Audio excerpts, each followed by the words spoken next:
हरि बोल। पद रत्नाकर का पाठ, पद संख्या 437, 437, कमल नयन प्रभु 437, अजय गुरु 437, पद रत्नाकर का पाठ, पद संख्या 437।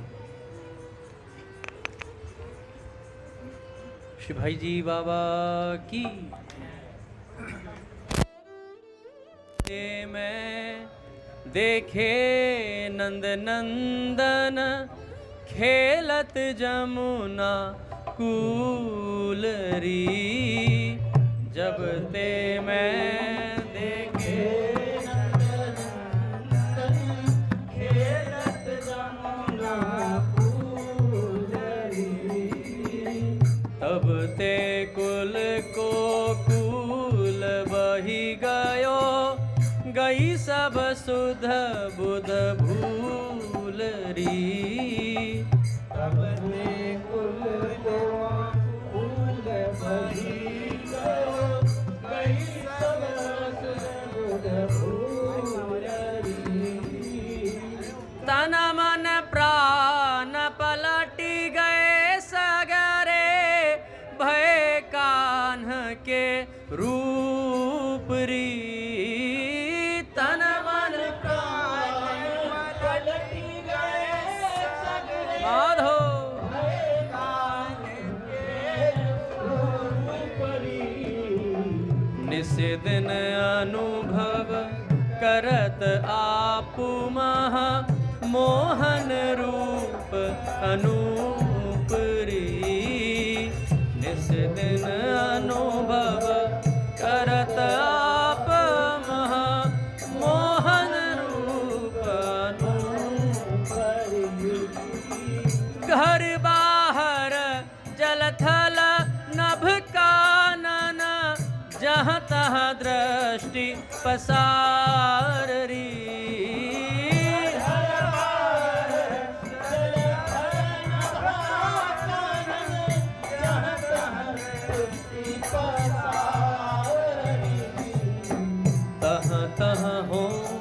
नित निर तत निरखो प्यारो नंद कुमार री,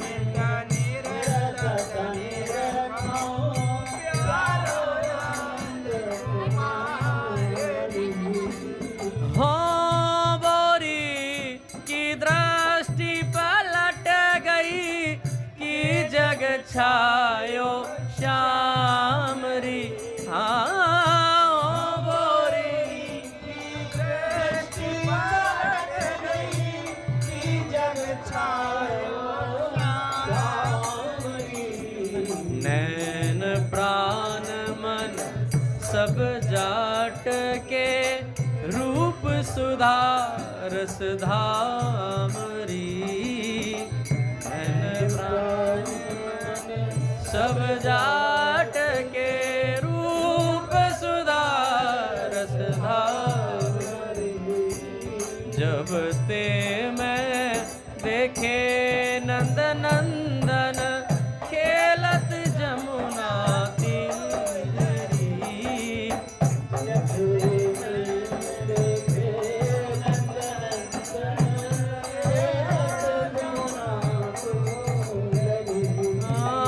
खेलत जमुना कूलरी, खेलत जमुना कूलरी, खेलत जमुना कूलरी।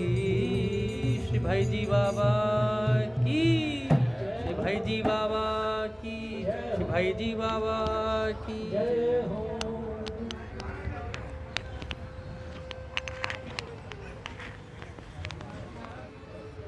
बोलिए भक्तवत्सल भगवान की जय। पूज्य श्री भाई जी महाराज की जय। पूज्य श्री राधा बाबा की जय। पूज्या मैया की जय। अपने प्यारे भैया की जय। पूज्य दादा की जय। भक्तवत्सल भगवान की जय। हरि बोल। बड़े सौभाग्य का क्षण है कि आज भी हमें सत्संग और कीर्तन का परम लाभ प्राप्त हो रहा है।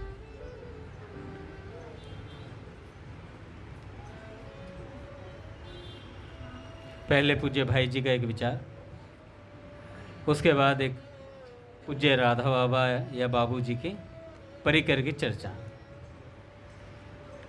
29 तारीख को शायद पूज्य बाबू जी का प्राकट्य उत्सव है, तो तब तक एक ना एक बाबूजी बाबा के परिकर की चर्चा नित्य प्रतिदिन हम करेंगे। जैसे कल श्रीवास्तव जी के विषय में चर्चा की थी और रघु बाबा के विषय में चर्चा की थी, तो आज भी ऐसे ही एक परिकर के विषय में चर्चा करेंगे। पहले बाबूजी का एक विचार, कल हम बात कर रहे थे, पूज्य बाबूजी बता रहे थे नाम महिमा के विषय में। जो नाम साधक को प्रिय हो वो साधक जप सकता है। निष्ठापूर्वक जपे कैसे ही जपे, भाव कुभाव अनक आलस हूँ, नाम जपत मंगल दिसी दस हूँ। अच्छा, आप किसी से कहो कि भाई राम राम करो बस, इससे भगवान मिल जाएंगे, उसे चैन नहीं पड़ता, तो बस राम राम करना है, क्योंकि ये सहज लगता है। सहजता है ना, नाम की सहजता के कारण नाम का आदर नहीं हो पाता है। जो वस्तु सहज में मिल जाती है ना, उसका आदर कम होता है। अब हमसे कोई पूछे कि भाई तुम्हें नौकरी कैसे मिली थी, नोएडा में इंटरव्यू देते देते घूमे थे हैं, तो उसकी कीमत कितनी होती है? छूट जाए तो प्राण निकलने ऐसी हालत हो जाती है कि यार घर का खर्चा कैसे चलेगा, कमाई नहीं होगी तो सब चीज़ें बड़ी मुश्किल सी लगती हैं फिर, क्योंकि उसकी कीमत का हमें पता है। ऐसे ये जो सत्संग और कीर्तन है, इसकी कीमत का हमें पता नहीं है। जिस दिन हमें इसकी कीमत का पता चलेगा, जिस दिन संतों की महिमा का यथार्थ में अनुभव होगा, उस दिन हमें पता चलेगा हम कितनी बड़ी वस्तु का त्याग कर रहे थे। सबसे बड़ा त्यागी कौन? जिसने धन का त्याग कर दिया, वो ये सब ये कोई त्याग है क्या? अरे सबसे बड़ा त्यागी तो वो है जो संसारी आदमी भगवान को त्याग कर बैठा है, भगवान को त्याग कर बैठा है। बड़ा मुश्किल से महाराज ये सांसें मिली हैं। कमाना भी है, हरि का भजन पेट का धंधा, जो ना करे सो मूर्ख अंधा। पेट का धंधा भी करना है, पेट को रोटी भी चाहिए, सब्जी भी चाहिए भैया, पराठे भी चाहिए, सब चीज़ें चाहिए, है ना? तो इसके लिए कमाना भी पड़ेगा। पर केवल कमाए जा रहे हो, बैल बन गए हो, जूते ही पड़े हो संसार की बुग्गी में, पूरा दिन लाती खा रहे हो मालिक की। सत्संग कीर्तन के लिए समय नहीं है थे, पर पड़े लंका में थे, पड़े माया नगरी में थे। जब तक रावण की लात नहीं पड़ी, तब तक राम जी की शरण में नहीं पहुंचे। ऐसे ही जब तक ये संसार हमें प्यारा लग रहा है, बढ़िया लग रहा है, जिस दिन यही प्यारा संसार लात मार देगा, उस दिन तत्काल भगवान की शरण में आ जाओगे। उसके बाद फिर जाना नहीं होगा। पूज्य प्रेमानंद जी महाराज कह रहे थे कि भैया उसके बाद केवल श्री कृष्ण का अनुसंधान ही होगा, फिर कोई चीज अच्छी नहीं लगेगी। एक साधक कह रहे थे, अंगद जी पैसा कमाना भी तो जरूरी है, बिना पैसे के कथा नहीं हो सकती, बिना पैसे के प्रचार नहीं हो सकता। मैंने कहा भाई वाह, फिर तो अंबानी कितना प्रचार कर रहा होता कथाओं का।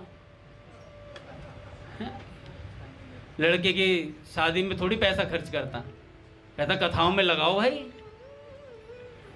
और कई लोग तो ऐसे आए थे, उसने पता है कितना अन्न खिलाया है और खाया कितना है वो नहीं बता रहे, बड़ी संसार का गुणगान करते हैं। कई लोग कहते हैं अंगद जी वहां ऐसा हो रहा है, वहां ऐसा हो रहा है। अरे भाई तू यहां बैठ, आराम से सत्संग सुन, नाम जप कर, कीर्तन कर, संतों का सानिध्य कर। संसार की परिस्थितियां भैया, नाव तो हिलती डुलती जाएगी, तू हंसता जा या रोता जा, तान के चादर सोता जा, ये नाव तो हिलती डुलती जाएगी, तू हंसता जा या रोता जा। तो ये हिलती डुलती जाएगी, घबराने की आवश्यकता नहीं है। मैं तो ऐसे ही बोलता हूँ गोपाल प्रभु, दिल पे आप लेते भी नहीं हो, और दिल पे लोगे भी तो क्या करोगे।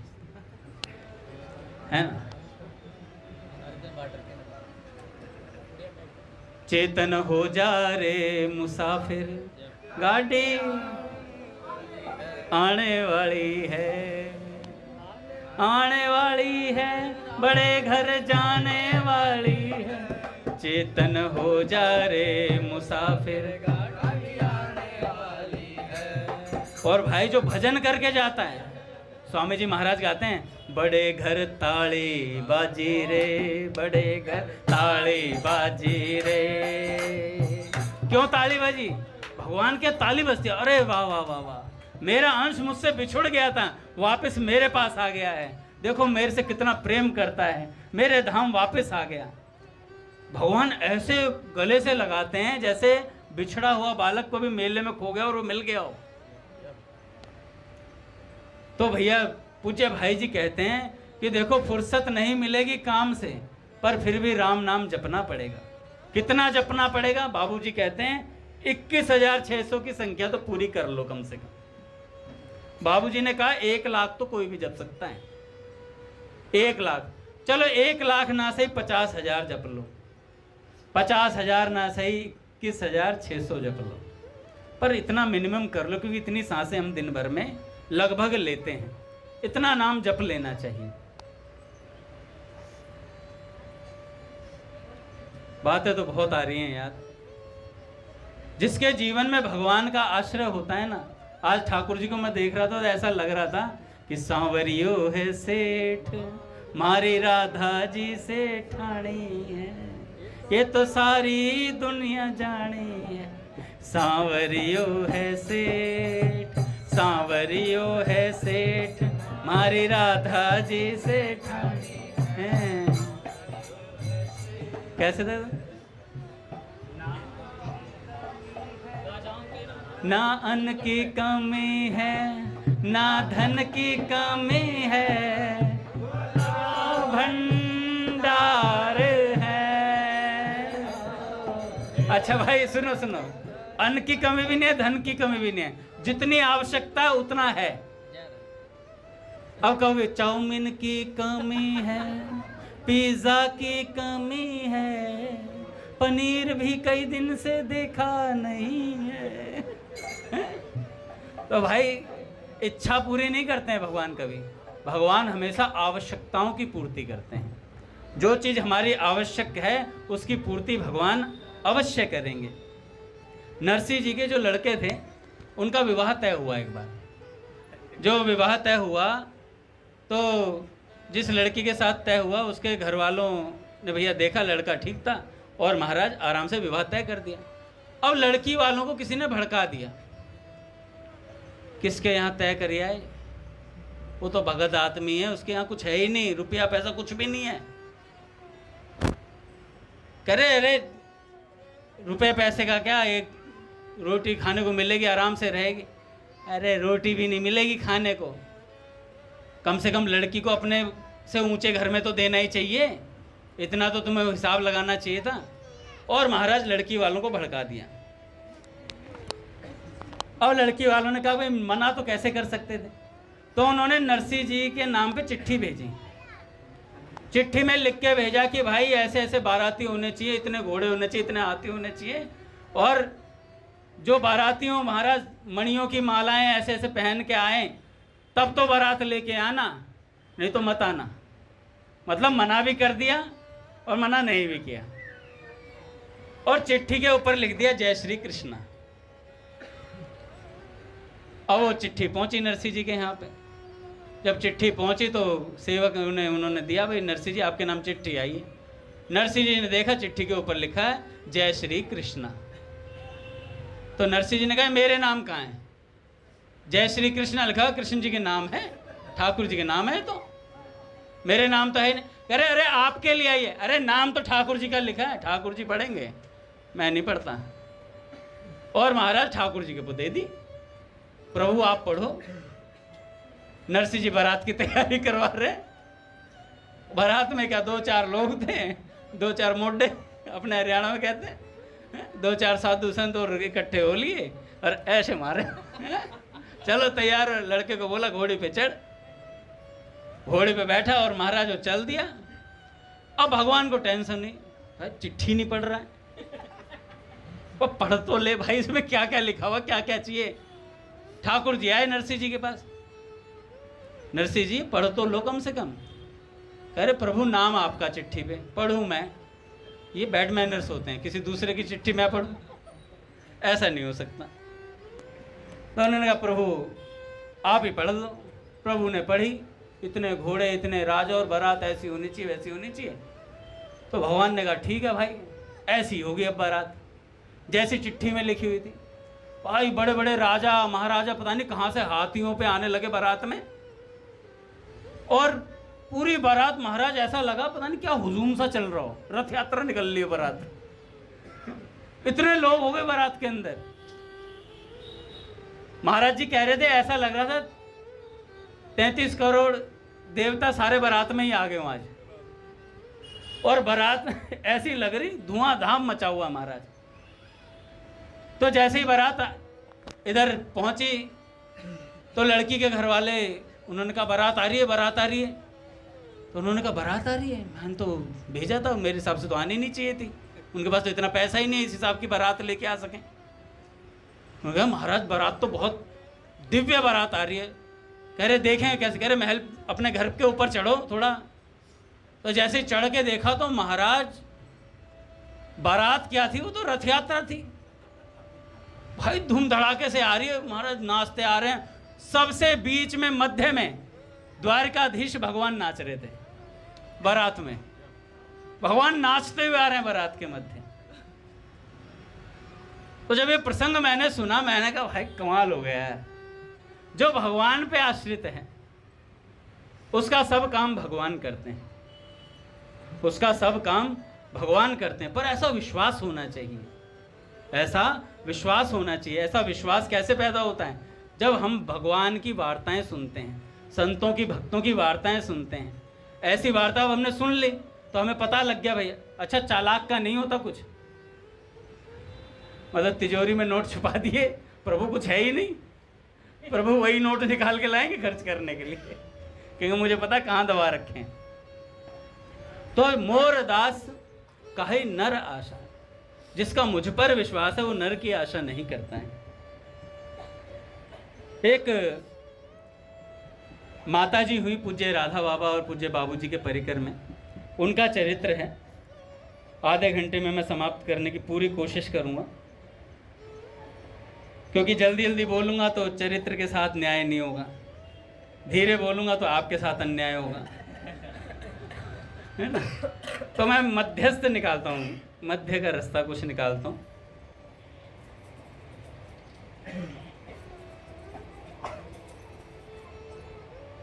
माता जी का नाम था बउआ माता जी।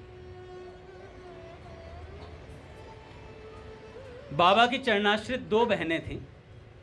पूज्य दादा को प्रणाम। दादा अभी चरित्र शुरू ही कर रहा था, आप आ गए। बाबा बाबूजी की एक परिकर हुई बउआ माता जी। बाबा की चरणाश्रित बहनें सरोज और मुन्नी की पूजनीय माता जी ने 5 फरवरी 1984 रविवार को जिस भाव में स्थिति में महाप्रयाण किया, उसे विस्मृत किया ही नहीं जा सकता। बहन सरोज और मुन्नी की पूजनीय माता जी थी ये बउआ जी।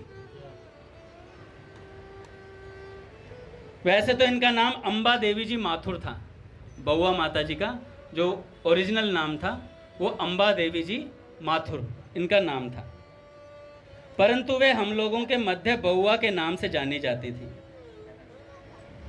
कई माथुर जातीय परिवारों में माँ को बउआ ही कहते थे। लगभग 90 वर्ष की आयु वाली वृद्धा बउआ 10-12 दिनों से बड़ी बीमार चल रही थी। 10-12 दिनों से बीमार चल रही थी। उनकी बीमारी को देखकर कई लोग संदेह भी कर रहे थे कि यह पका हुआ आम कहीं अब टूट न जाए। लोगों को संदेह सत्य भी निकला, पर उसके जो अंतिम 3-4 दिन थे जाने के, अपने पवन प्रभु जी आ गए हैं, मैं चाहूँगा एक बार और बता दूँ। आते रहो, थोड़ा थोड़ा 5-5 मिनट में लेट होता रहेगा तो 10 बजा देंगे आज हम। तो बउआ माता जी थी प्रभु जी एक, उनकी जो 2 सुपुत्रियां थी, सरोज बहन और मुन्नी जी। उनकी माता जी का नाम ये अम्बा देवी जी माथुर। बउआ माता जी ने कहते थे, लोगों का संदेश सही निकला, पर उसके अंतिम 3-4 दिनों की भावमय स्थिति को देखकर सब आश्चर्य करने लगे। वैसे बउआ ने अपने जीवन में साधना कम नहीं की है, फिर भी महाप्रयाण के समय भला किसकी ऐसी सुंदर प्रेममय स्थिति बन जाती है। गोस्वामी तुलसीदास जी महाराज कहते हैं कि रामचरितमानस में कहा भी है कि जन्म जन्म मुनि जतन कराही, अंत राम कहीं आवत नाही। जन्म जन्म मुनि जतन करते रहते हैं, पर अंत समय में राम निकलना बड़ा मुश्किल होता है।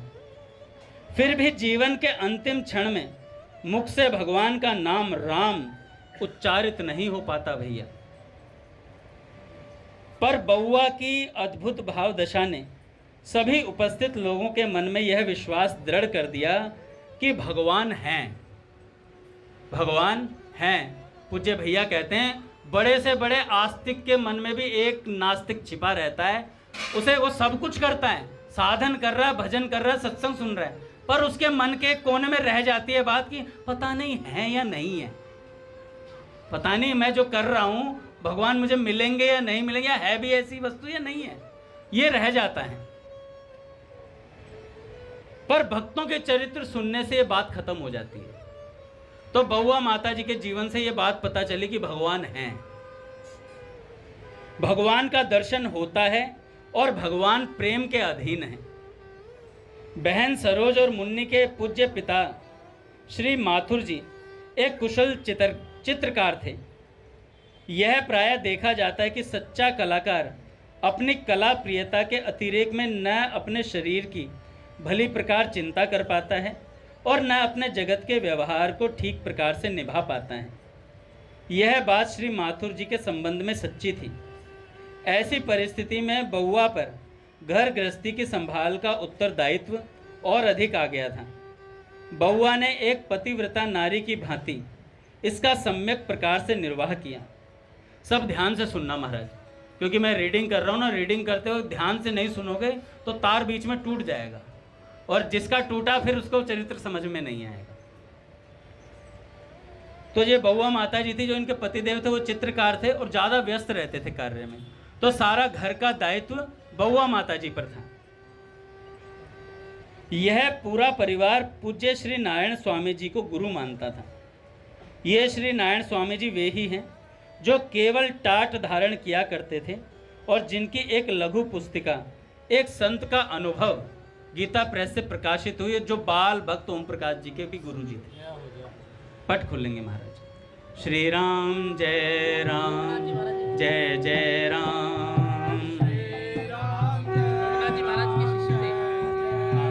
नारायण दास जी के शिष्य। राम जय राम जय जय राम।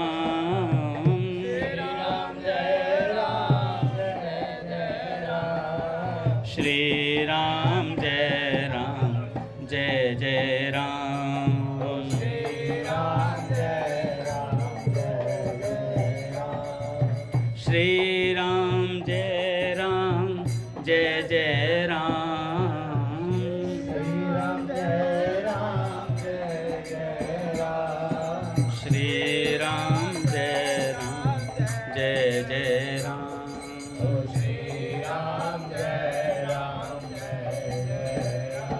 बोलिए राधा माधव सरकार की जय, गुरुदेव भगवान की जय।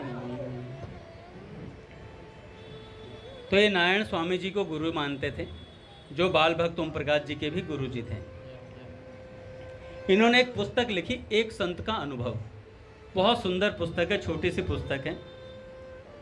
उसमें केवल नाम जप के विषय में दिया हुआ है, नाम जप कैसे करना चाहिए, जिससे जल्दी से जल्दी लाभ होता है साधक को।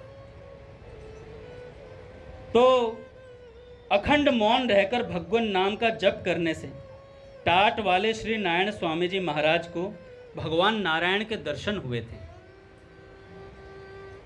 इस पुस्तिका में उन्होंने स्वयं लिखा है, परम दयालु नारायण ने इस दास पर कृपा करके नर्मदा के किनारे चांदोद नामक स्थान में दर्शन दिए थे। पहले छमछम की आवाज़ आई, फिर विमान आया जिसको 4 पार्षदों ने उठा रखा था। साधन करने से इस दास को 3 वर्ष 6 महीने 24 दिन में भगवान के दर्शन हुए थे। दोबारा सुने, नारायण स्वामी जी कहते हैं, साधन करने से इस दास को 3 वर्ष 6 महीने 24 दिन में भगवान के दर्शन हो गए थे। टाट वाले श्री नारायण स्वामी जी महाराज मौन एवं नाम जप को अत्यधिक महत्व दिया करते थे। अपने गुरुदेव की इस शिक्षा के अनुसार श्री माथुर जी प्रायः मध्य रात्रि के समय अपने आसन पर बैठकर नाम जप और ध्यान की साधना किया करते थे, जो बउआ जी के पतिदेव थे। बउआ प्रायः अपराह्न काल तक मौन रहा करती थी। उसे बच्चों के लिए भोजन बनाना पड़ता था। जब बच्चे स्कूल चले जाते तब उसके बाद बउआ अपने पूजा पाठ के नियम को पूरा करने में संलग्न हो जाती और नित्य नियम के पूरा होने के बाद ही मौन का विसर्जन होता।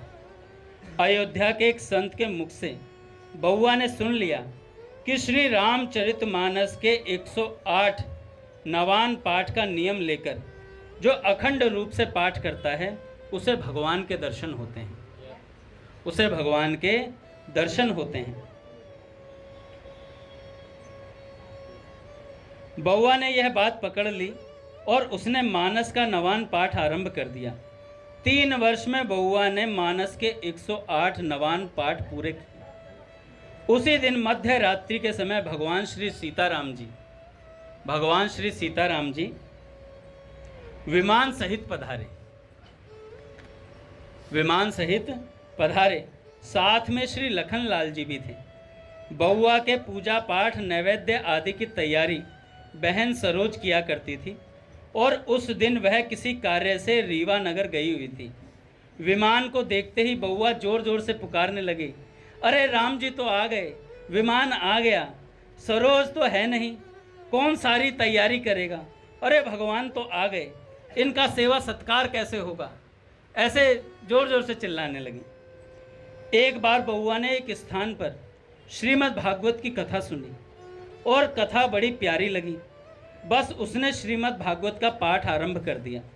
बउआ केवल अर्थ पढ़ा करती थी, उसे संस्कृत तो आती ही नहीं थी। उसके मन में कोई संकल्प नहीं था कि इतने दिन की अवधि में पाठ पूर्ण करना है। उस पर भागवत जी का पाठ मतलब अच्छा लगता था, बस उसे भागवत जी का पाठ अच्छा लगता था। दिन में सूर्य के प्रकाश में और रात में लालटेन की रोशनी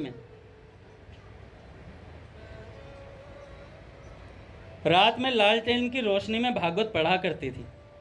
चाव चाव में बउआ सारे भागवत का पाठ कर गई। यह भी क्या संयोग की बात है कि जब दिनों की गणना की गई तो पता चला कि संपूर्ण भागवत का पाठ 7 दिन में पूरा हो गया है। अनजाने में ही उसके द्वारा श्रीमद् भागवत सप्ताह का एक पारायण हो गया। बउआ ने एक बार मानस के सुंदर कांड का पाठ आरंभ किया। उसने सुन रखा था कि भगवान श्री राम की कथा को सुनने के लिए श्री हनुमान जी महाराज पधारा करते हैं। इस सुनी हुई बात के आधार पर बउआ ने पाठ आरंभ करने के पहले एक लाल आसन श्री हनुमान जी के विराजने के लिए बिछाया और श्री हनुमान जी का आह्वान करते हुए उसने कहा, तुलसी कृत रामायण कथा कहूँ अनुसार, आसन लीजे परम हित आइए पवन कुमार। श्री हनुमान जी के आह्वान का यह दोहा जैसे ही पूरा हुआ, त्यों ही विशालकाय श्री हनुमान जी आकर उस आसन पर विराज गए। श्री हनुमान जी को देखकर बउआ अत्यधिक भयभीत हो गई और उसके मुख से चीख निकल पड़ी। इस पाठ के बाद फिर कभी बउआ ने हनुमान जी का आह्वान नहीं किया। श्री हनुमान जी के आह्वान की बात आने पर बउआ कहा करती थी कि मुझे तो उनसे बड़ा डर लगता है। पूज्य भैया भी एक बार बता रहे थे कि अपने किसी भक्त ने हनुमान जी का अनुष्ठान किया था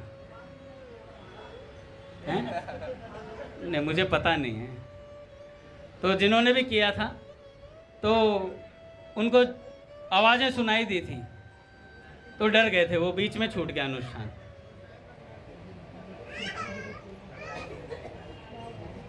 तो भैया, तो दोबारा कभी बउआ ने हनुमान जी का आह्वान नहीं किया और कहा करती थी मुझे हनुमान जी से बड़ा डर लगता है। बउआ ने श्री प्रयागराज में कई कल्पवास किए हैं। कल्पवास करने वाले को संपूर्ण माघ मास भर प्रयागराज में गंगा जी के किनारे रहना पड़ता है तथा प्रतिदिन त्रिवेणी पर संगम स्नान करना पड़ता है। माघ मास के घोर शीत में यह कल्पवास एक कठोर तप ही होता है। जब बउआ अन्य अन्य नगरों में रहती थी तब वह कल्पवास के लिए उस नगर में से कई बार प्रयाग आई और प्रयाग में रहते समय तो वह अपने घर में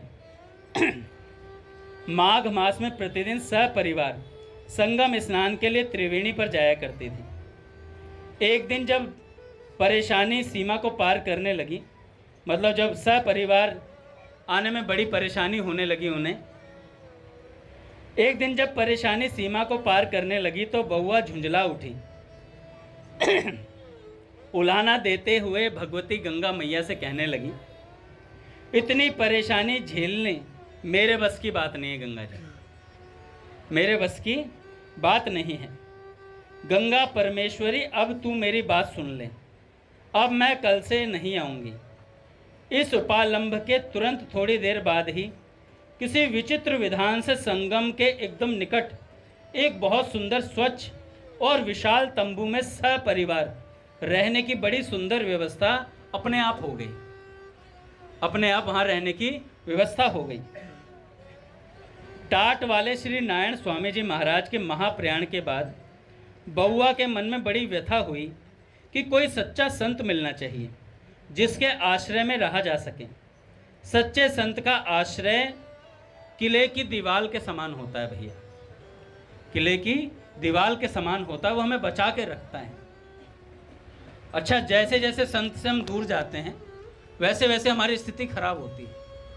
कई साधकों को मैंने देखा पास तो रहते हैं और मैंने एक साधक को कई साल पहले बोला था, भाई तुम ये गलत कर रहे हो, तो उन्होंने मुझे समझा दिया, अंगद जी आप समझते नहीं हो, ऐसा ही होता है जैसा मैं कह रहा हूं। हालत खराब हो गई उनकी, आगे चल के खराब हुई, स्थिति बिगड़ी। अच्छा, स्थिति बिगड़ना बुरी बात नहीं है, मैं कल भी ये बात कही थी, बात स्थिति बिगड़ने की नहीं है, बात बिगड़ी हुई स्थिति से उठने की है। कितनी जल्दी हम रिकवर करते हैं। तो प्रेमानंद जी महाराज कहते हैं जिस स्थान पे गिरा जाता है उसी स्थान पे हाथ लग के खड़ा हुआ जाता है, उसी का सहारा लेके खड़ा हुआ जाता है। सहारा लेने का मतलब ये नहीं है मान लो हम किसी माता जी के चक्कर में पड़ गए, प्रभु जी के चक्कर में पड़ गए तो जहाँ से गिरे उन्हीं माता जी का सहारा लेके, नहीं ना ना, ये नहीं कह रहा मैं, ये नहीं कह रहा मैं। काम के क्रोध के चक्कर में पड़ गए और फिर कहो तो क्रोध करके ही उठेंगे, ऐसा नहीं होगा। बात यह है तत्काल गुरुजन से बताएं अपनी स्थिति को और सच्चा नियम लें कि गुरुजी मैंने ऐसे ऐसे, हरि गुरु दासन सु साचो सोई भक्त सही। अगर आप गिर गए हैं तो अपने गिरने का पता अपने गुरुदेव को दीजिए कि गुरुजी मैं गिर चुका हूं, मेरी स्थिति खराब है, मैं पुरुष का संग करने लगा हूं या स्त्री का संग करने लगा हूं, जो भी स्थिति अपने बतानी पड़ेगी। पूज्य राधा बाबा कहते हैं आपका पतन हो गया, कुछ बात आपके जीवन में घट गई है तो अपने गुरुदेव को लिख कर के दे दें। शर्म आ रही हो बताने में? मेरे को नहीं आती शर्म दादा, सच बता रहा हूँ। मैं तो दादा को या भैया को दोनों को बता देता हूँ मेरी जैसी स्थिति होती है। दादा गवाह है इस बात के, जब भी मेरा मन विचलित होता है सीधा दादा के पास जाता हूँ, दादा आजकल भजन सही नहीं चल रहा, 2-3 हफ्तों से मूड खराब है एकदम। दादा कहते ठीक हो जाएगा, हो जाएगा, पढ़े रहो भाई, सही होगा। सत्संग कीर्तन में पढ़े रहेंगे तो ठीक ही होगा। अस्पताल में रहेंगे तो ठीक होगा, अब अस्पताल में आएंगे ही नहीं। पहली बात तो अपने को बेठीक मानो, ये तो सोचो कि हमने गलती करी है, गलती ही नहीं मानते। पूज्य बाबा से बाऊसा ने बोला पहले पापी तो मानो अपने आप को। पाप हम पाप कर्मा हम पापात्मा पाप संभव, कि मैं पापी हूं प्रभु। पहली बात, हम अपने आप को गुनहगार ही नहीं मानते। कोई गलती हो जाए तो ठीक है, हो गया तो हो गया। अरे भगवान हमारे बाप हैं, हमें सुधार नहीं सकते क्या? ऐसे बोल देते हैं साधक, हमें सुधार नहीं सकते। अरे सुधरने के लिए आओ तो सही, आना तो पड़ेगा सुधरने के लिए। बाप तो तैयार बैठा है दादा, बाप तो तैयार बैठा है सुधारने के लिए, बाप के पास आना तो पड़ेगा। अब तुम बैठो कलकत्ता, बाप सुधार लो। बापू कहेगा बेटे पहुंच तो मेरी कलकत्ते भी है, पर मैं चाहता हूं तू आ। तो पहले अपने आप को गुनहगार समझें, अपनी गलती का पता करें। गलती का पता सत्संग से चलता है, ये तो पता ही नहीं चलता है। कई लोग तो समझते हैं बहुत बढ़िया चल रहा है, आराम से जीवन निकल रहा है। जब हम किसी प्रसंग में होते हैं ना दादा, मान लो कि कोई काम के आवेश में है, तो उसे समझाना बड़ा कठिन होता है, क्योंकि वो स्त्री प्रसंग में पड़ा हुआ है। उसे प्यार से समझाया जा सकता है, सत्संग में लाओ उसे, सत्संग की बातों से महापुरुषों के चरित्रों का उदाहरण दे दे के समझाओ। ऐसे धीरे धीरे धीरे धीरे धीरे उसे उस चक्रव्यूह से निकाल के इस चक्रव्यूह में डालना है, इस चक्रव्यूह में डालना है। और इसमें अगर एक बार फंस गया सही से, क्योंकि strike the iron while it is hot, जब चोट लगेगी, संसार से दिल टूटेगा, सब सूना सूना लागे लगेगा, जब सूना सूना लगने लगेगा, तब उसको याद दिलाओ कि भैया तुम्हारा सच्चा प्रेमी श्री कृष्ण है, सच्चे प्रेमी तुम्हारे प्रभु हैं। अब हरि गुरु दासों से ही झूठ बोलेंगे कि जी गुरु जी मैं तो हूँ ही नहीं, ये बात ऐसी है ही नहीं। अरे वो गुरु जी बोल रहे हैं, वो झूठे हैं क्या? गुरु जी सच नहीं जानते क्या? गुरु जी सब जानते हैं, पर फिर भी इग्नोर करते हैं जानबूझ के। चल कोई बात नहीं, खुद सच बोल दे। जिस दिन हम खुद चल के सच बोल देंगे गुरुदेव से, उस दिन वृत्ति सुधरनी शुरू हो जाएगी। और जब तक झूठ बोलते रहेंगे, चाहे उसके कितना ही सत्संग सुन लेना, गुरु जी से झूठा तो वो झूठा ही है, फिर उसे उठा नहीं सकता कोई फिर। तो श्री टाट वाले बाबा नारायण स्वामी जी महाराज के महाप्रयाण के बाद बउआ जी आश्रय ढूंढ रही थी। कहा कि सच्चे संत का आश्रय किले की दीवार के समान है। सच्चे संत की प्राप्ति के लिए बउआ भगवान से प्रार्थना करने लगी। फिर भगवत कृपा से श्री जज साहब परम आदरणीय श्री राम प्रसाद जी दीक्षित के द्वारा बउआ को गीता वाटिका के पूज्य भाई जी और पूज्य राधा बाबा का परिचय मिला। क्रमशः सारा परिवार ही इन दो संतों के अति निकट संपर्क में आ गया। बाबूजी का परिचय तो बउआ को पहले से ही था। सन 1936 ईस्वी में जब परम पूज्य श्री प्रभुदत्त ब्रह्मचारी जी की देखरेख में 1 वर्ष का अखंड हरिनाम कीर्तन गीता वाटिका में हुआ था, उस समय बउआ फैजाबाद में रहती थी। तब बउआ के सहोदर भाई गोरखपुर में डिप्टी कलेक्टर थे। अपने सहोदर भाई से अखंड हरिनाम संकीर्तन का समाचार पाकर बउआ फैजाबाद से गोरखपुर आई थी और अपने भाई के पास ठहरी थी। बउआ प्रतिदिन अपने भाई के बंगले से पूर्वाह्न के काल में गीता वाटिका आती और अपराह्न काल में लौट जाती। इस प्रकार बाबूजी के संत जीवन की जानकारी तो बउआ को पहले से ही थी, पर गीता वाटिका के इन दोनों संतों के प्रति श्रद्धा और समर्पण का भाव जज साहब के माध्यम से पुष्ट हुआ। 7 अप्रैल 1967 को जब बाबा ने मौन लिया था, तब बाबा के दर्शनार्थ बउआ सपरिवार गोरखपुर आई थी। उस दिन एक बड़ी अद्भुत घटना घटी। 7 अप्रैल को दोपहर के बाद जब बाबा गिरिराज जी की परिक्रमा लगा रहे थे, उस समय की बात है। परिक्रमा के समय बउआ भी उपस्थित थी। बउआ को दिखलाई दिया कि बाबा ने एक लहंगा पहन रखा है। बउआ को दिखलाई दिया कि बाबा ने एक लहंगा पहन रखा है। उस लहंगे की किनारी बड़ी चौड़ी और बहुत चमकीली है। उस चौड़ी चमकीली किनारी से दिव्य प्रकाश की किरणें निकल रही हैं। प्रकाश की किरणों से सारा परिक्रमा पथ जगमगा रहा है।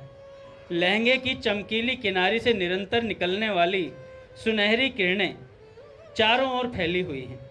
वह लहंगा बड़ा लंबा है। बउआ को ऐसा लगा कि कहीं बाबा उलझकर गिर न जाएं। बाबा तो अपने सन्यास धर्म के अनुसार सहज स्वाभाविक गैरवे वेश में ही थे, पर किसी अचिंत्य सौभाग्य के फलस्वरूप भाव राज्य से संबंधित वास्तविकता की किंचित झांकी बउआ को प्राप्त हुई। जो भी हो, इस दिव्य लोकोत्तर अनुभूति के कारण बउआ ने मन ही मन समाधान कर लिया कि ये बाबा लहंगा पहनते हैं, ये बाबा लहंगा पहनते हैं। शायद इसलिए लोग इन्हें राधा बाबा कहते हैं। राधा बाबा नाम का रहस्य अपनी खुली आंखों से देखकर बउआ का मन गहरी श्रद्धा से भर गया। 1972 की बात है। इनके जो पतिदेव थे श्री माथुर जी दिवंगत हो चुके थे और उसके बाद बउआ गीता वाटिका में रहने लगी। बाबा की आज्ञा मिलने के बाद सन 1972 ईस्वी की अक्षय तीज तिथि के दिन बउआ गीता वाटिका आई और अपने अंतिम श्वास तक यहीं रही। सबसे छोटी सुपुत्री मुन्नी तो बहुत पहले से ही बाबा के चरणाश्रित होकर गीता वाटिका में रह रही थी। बउआ का बाबा पर बड़ा ही विश्वास था। इसे शुद्ध हृदय का सहज विश्वास कहना चाहिए। बउआ के पैर में तलवे में गोखरू हो गए थे। गोखरू की चुभन के कारण चलने में बड़ा कष्ट होता था। जब इसके बारे में बउआ ने बाबा को बतलाया तो बाबा विनोद करते हुए कहते, मैं तुमको एक मंत्र बतलाता हूँ, मैं तुमको एक मंत्र बतलाता हूँ, इसका प्रयोग करो। मंत्र था, जंतर मंतर धोंदा सारी, बुढ़िया खैलिस लोन सुपारी। जंतर मंतर धोंदा सारी, बुढ़िया खैलिस लोन सुपारी। बस इस मंत्र की 3 बार पढ़कर 3 अंजलि जल पी लिया करो। इसे सुनकर बउआ बड़ी प्रसन्न हुई। बाबा ने तो विनोद किया था, परंतु बउआ के मन ने इसे एक सत्य के रूप में स्वीकार किया। अब बउआ प्रतिदिन इस मंत्र को पढ़कर जल पीने लगी। आश्चर्य की बात है कि बउआ का पैर ठीक हो गया। बउआ का पैर ठीक हो गया। सवेरे उठते ही बउआ का दैनिक लीला चिंतन क्रम आरंभ हो जाया करता था। लीला चिंतन निम्नलिखित पंक्तियों से आरंभ होता था। गाती थी, उठो मेरे लाल मदन गोपाल, आयो तेरे ग्वाल बुलावन को, चुटिया चुपड़ी दधी माखन सो, बंसी लो शंख बजावन को, वृंदावन जाए आनंद करो, लकुटी ले गौ चरावन को। लीला चिंतन के कारण व्यस्त रहने वाली बउआ कई बार मुन्नी से कहा करती थी, अपने इन सब कामों से मुझे फुर्सत कहाँ मिलती है। बउआ ढोलक बजाने में बड़ी माहिर थी।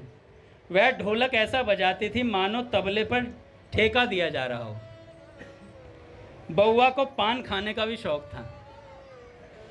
वृंदावन से पूज्य महाराज जी जब गीता वाटिका पधारते, पूज्य श्री बालकृष्णदास जी महाराज वेणु विनोद कुंज वाले, तब बउआ उनको पान बीड़ी अवश्य दिया करती थी।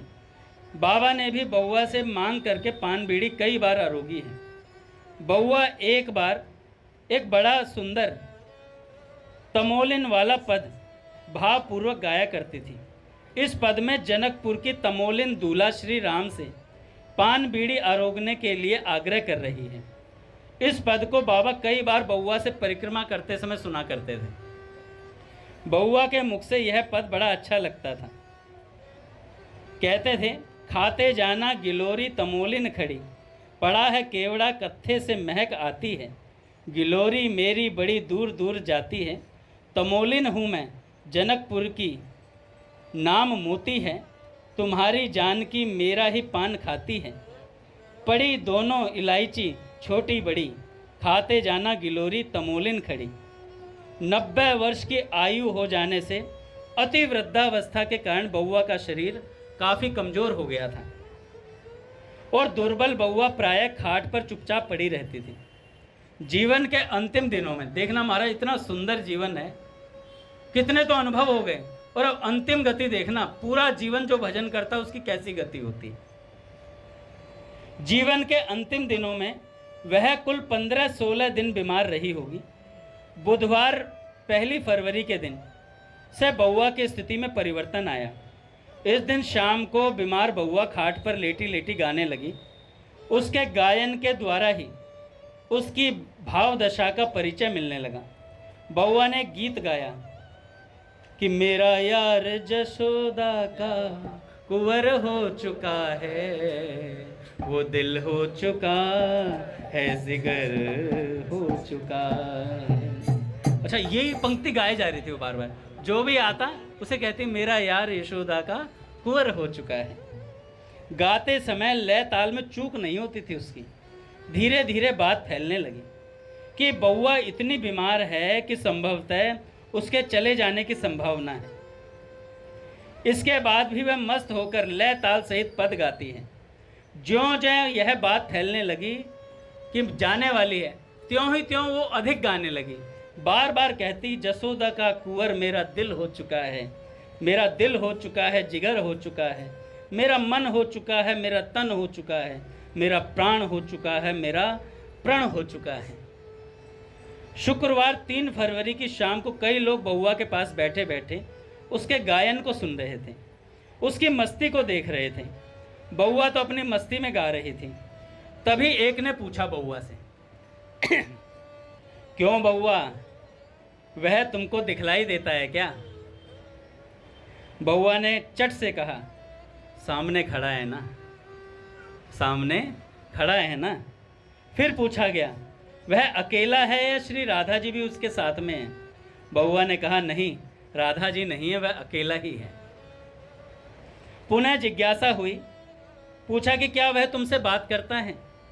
बउआ ने बताया नहीं, बात नहीं करता, वह बात करते शर्माता है, उसे लाज लगती है, उसे लाज लगती है। बउआ को छेड़ने की दृष्टि से फिर कहा गया बउआ वह तुमसे बात नहीं करता तो तुम उसके कान पकड़ लो, तुम उसके कान पकड़ो।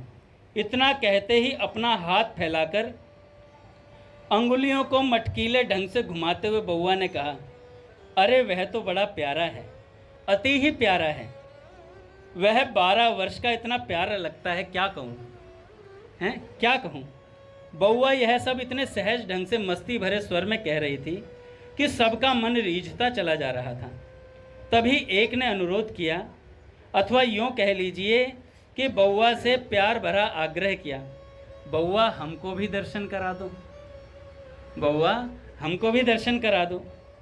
बउआ ने झिड़कन की पुट देते हुए कहा क्या तुमको दिखलाई नहीं देता कि वह मेरे सामने खड़ा है? वह सामने ही तो है, देख लो, वह सामने ही तो है, देख लो। इतना बउआ द्वारा कहा जाना था कि वह जसोदा का कुंवर बउआ के सामने से तिरोहित हो गया। उसका तिरोहित होना था कि बउआ चिल्ला पड़ी, उच्च स्वर में कहने लगी अरे वह तो चला गया, प्यारे प्यारे तुम कहाँ चले गए, प्यारे जल्दी आना। स्वर का तीखापन तथा निर्लज्ज पुकार वस्तुतः इस बात को प्रमाणित कर रही थी कि उसके तिरोहित हो जाने से कितनी व्यथा बउआ के हृदय में हो रही थी। पुकार की कातरता ने बाध्य कर दिया। फिर से गाने लगी कि मेरा यार जशोदा का कुंवर हो चुका है, वो दिल हो चुका है, वो जिगर हो चुका है। बउआ के सुपुत्र माथुर साहब ने एक बार बउआ से पूछा तुम इस समय क्या सोच रही हो? बउआ ने तुरंत कहा भगवान को सोच रही हूँ।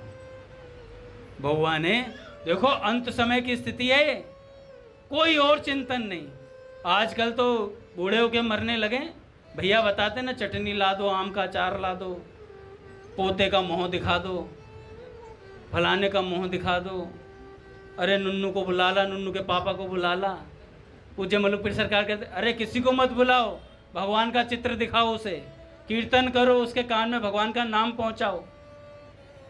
तो बउआ ने कहा भगवान को सोच रही। माथुर साहब इसे सुनकर प्रसन्नता में हंस पड़े। इन 2-3 दिनों में बउआ ने कई बार पूज्य श्री महाराज जी, टाट वाले श्री नारायण स्वामी जी महाराज को भी याद किया। बउआ जब तब अपने पद को गाती ही रहती थी कि जशोदा का कुंवर मेरा दिल हो चुका है, इसे सुनकर बहन मुन्नी ने बउआ से पूछा, यह भजन तो मैंने तुम्हारे मुख से कभी नहीं सुना, यह तुम्हारा पुराना भजन तो है नहीं, फिर यह भजन कहाँ से आया तुम्हारी जबान पर? बउआ ने कहा, यह भजन मेरे दिल से निकला है, यह भजन मेरे दिल से निकला है, दिल के भीतर से निकला है। वह मेरे दिल में ही तो बैठा है, वह हर वक्त मेरे साथ ही रहता है और वह मेरी संभाल हमेशा करता रहता है। रविवार 5 फरवरी के मध्याह्न काल में बउआ ने महाप्रयाण किया। इसी दिन सवेरे सवेरे चोपड़ा जी बउआ को देखने और संभालने के लिए गए। बउआ ने अपने पद में 2 पंक्ति और जोड़ दी थी, आज 2 पंक्ति और जोड़ दी थी और उसी को गा रही थी। क्या गा रही थी?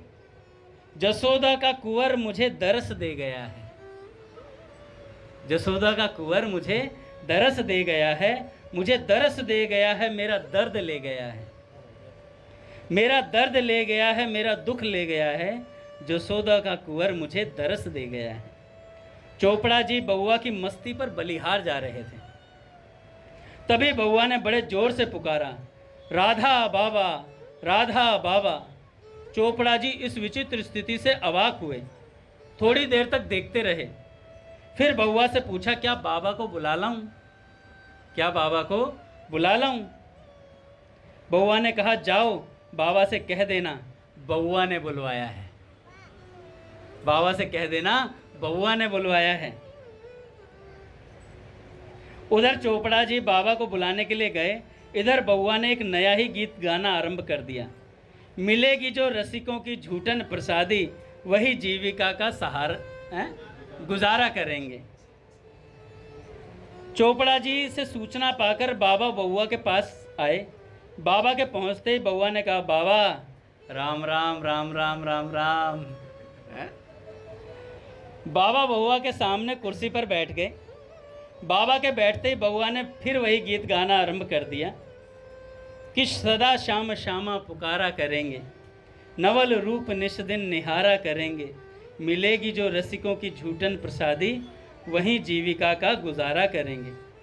अभी तक 3-4 दिन से बाबा तो दूसरों के मुख से बउआ की भावदशा के बारे में विविध व्रत सुना करते थे, पर अब वे स्वयं सुन रहे थे और इन पंक्तियों को सुनते ही बाबा की आंखें भर आई, बाबा की आंखें भर आई। फिर उन्मुक्त स्वर में बाबा के मुख से निकला, वाह वाह बउआ, तुम वस्तुतः दर्शनीय हो, वंदनीय हो। इसके बाद बाबा ने बउआ से पूछा, बउआ क्या हाल है? बउआ क्या हाल है? बउआ ने कहा, बाबा बड़ी कृपा है, बड़ी कृपा है, बहुत कृपा है, बस आनंद ही आनंद, आनंद ही आनंद बरस रहा है, अपार आनंद है बाबा।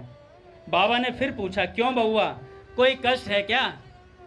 तो बउआ ने बताया, कोई कष्ट नहीं, कोई तकलीफ नहीं, तनिक भी कष्ट नहीं, बस आनंद ही आनंद है। तभी मुन्नी ने बउआ से कहा, अपना पद बाबा को सुनाओगी क्या? इतना कहते ही बउआ गाने लगी, जसोदा का कुंवर मेरा दिल हो चुका है। इन 3-4 दिनों में उसने जितनी भी पंक्तियां जोड़ी थी, उन सबको गाकर बउआ ने बाबा को सुना दिया। बउआ अत्यधिक लय ताल पूर्वक गा रही थी तथा अपने हाथ के संचालन और भ्रकुटी के नर्तन द्वारा भाव भी बतलाती जा रही थी। वह हर पंक्ति बड़े लहजे और लटके के साथ गा रही थी। एक बार बउआ ने अपना हाथ ऐसा फैलाया मानो वह हाथ बाबा का स्पर्श कर लेगा। तुरंत बाबा अपनी कुर्सी को पीछे हटाए, क्योंकि बाबा स्त्री का स्पर्श नहीं करते थे। तो जैसे ही कुर्सी को पीछे हटाया, बाबा ने पूछा, क्या ढोलक बजाओगी? बउआ ने कहा, अब ढोलक बजाने में क्या रखा है। फिर बाबा ने तमोलिन वाले पद की एक पंक्ति सुना दी। इसे सुनना था कि बउआ ने तमोलिन वाला पद गाना प्रारंभ कर दिया। बाबा ने पूछा, क्या तुमको दर्शन हो रहे हैं? बउआ ने कहा, हाँ हाँ, वह मेरे सामने ही खड़ा है बाबा। बाबा वह इतना सुंदर है, इतना सुंदर है कि क्या बताऊं। बाबा वह इतना सुंदर है कि क्या बताऊं, ऐसी सुंदरता तो मैंने कहीं देखी ही नहीं। बड़ा ही सुंदर है वह नंद किशोर। और यह मौसम भी कितना सुहावना है। इस समय तो सचमुच घोर शीत पड़ रहा था। बाबा ने उपस्थित लोगों को समझाने के लिए कहा, इस समय बउआ यहाँ तो है नहीं, इसे तो इस समय उसका दर्शन, वहाँ का दृश्य और वहाँ का ही मौसम अनुभव में आ रहा है। बाबा को बैठे हुए लगभग 1 घंटा हो गया था। बाबा ने मुन्नी से कहा, तुम बउआ से पूछो तो कि बाबा जाएं क्या, बाबा जाएं क्या। बाबा को स्नान आदि से निवृत्त होना था। मुन्नी के पूछते ही बउआ ने कहा, जाओ बाबा जाओ। बाबा ने मनोहार भरी वाणी में कहा, तुम कहो तो मैं बैठा रहूं, तुम मेरी माँ हो ना। बउआ ने प्यार सहित कहा, नहीं तुम जाओ, तुम थक जाओगे, तुम जरूर जाओ। बाबा बउआ के पास से चले गए। आते जाते बहन सरोज और मुन्नी से कहा, बउआ को कोई दवा मत देना, बउआ को किसी प्रकार की संसार की स्मृति भी मत दिलाना। बउआ ने फिर हरिनाम संकीर्तन करवाया। इसके बाद फिर वह गाने लगी, तुम्हें श्याम बंसी बजानी पड़ेगी, लगी मेरी दिल की बुझानी पड़ेगी। अलग अलग पद गा रही हैं। बउआ के अधरों पर यह अंतिम गीत था। उसी समय बउआ के ऊर्ध्व श्वास चलने लगे। बाबा को तुरंत सूचना दी गई। बाबा जल्दी जल्दी आए। बउआ को भूमि पर लिटा दिया गया था। बाबा के समक्ष अंतिम बार हाथ का कंपन हुआ और बाबा के सामने ही बउआ अपने जसोदा के कुंवर के पास चली गई। शव यात्रा के पूर्व कुछ बहनें जब शव को भली प्रकार से स्नान करा चुकी थी, तो अंत में बाबा ने स्वयं स्नान कराया बउआ को। एक व्यक्ति शव को पकड़े रहा। बाबा ने ऋषिकेश वाला गंगा जल शव के शीश पर डाला और अपने हाथ से मस्तक मला। संन्यास के बाद बाबा के जीवन का यह दूसरा प्रसंग है जब कि किसी स्त्री के शव को उन्होंने स्वयं अपने हाथ से स्नान करवाया हो। प्रथम प्रसंग है कमली मैया का, जब बाबा ने अपने हाथ से उसके शव को स्नान करवाया था। उसके बाद यह द्वितीय प्रसंग है। स्नान कराते समय बैठे हुए शव को देखकर बाबा ने कहा, ऐसा लगता है मानो बउआ समाधिस्थ हो। जब शव को अर्थी पर विराजित कर दिया गया तो बाबा ने उसका फूलों से श्रृंगार किया। फिर अर्थी को 3 परिक्रमा देकर अंतिम बार प्रणाम किया। अंत में बाबा ने अर्थी को कंधा भी दिया। बउआ के निधन पर अपने उद्गार व्यक्त करते हुए बाबा ने कहा, किसी की मृत्यु हो तो ऐसी मृत्यु हो। महाप्रस्थान के समय बउआ एक सिद्ध संत की कोटि में स्थित थी। उसने योगिंद्र मुनिंद्र की सी गति पाई। वह सीधे श्री कृष्ण के धाम गई। उसके लिए किसी प्रकार के श्राद्ध आदि कर्म कांड की आवश्यकता है ही नहीं। फिर भी परंपरा के निर्वाह के लिए यह सब अवश्य करना चाहिए। बोले भक्त वत्सल भगवान की जय। आरती करते हैं।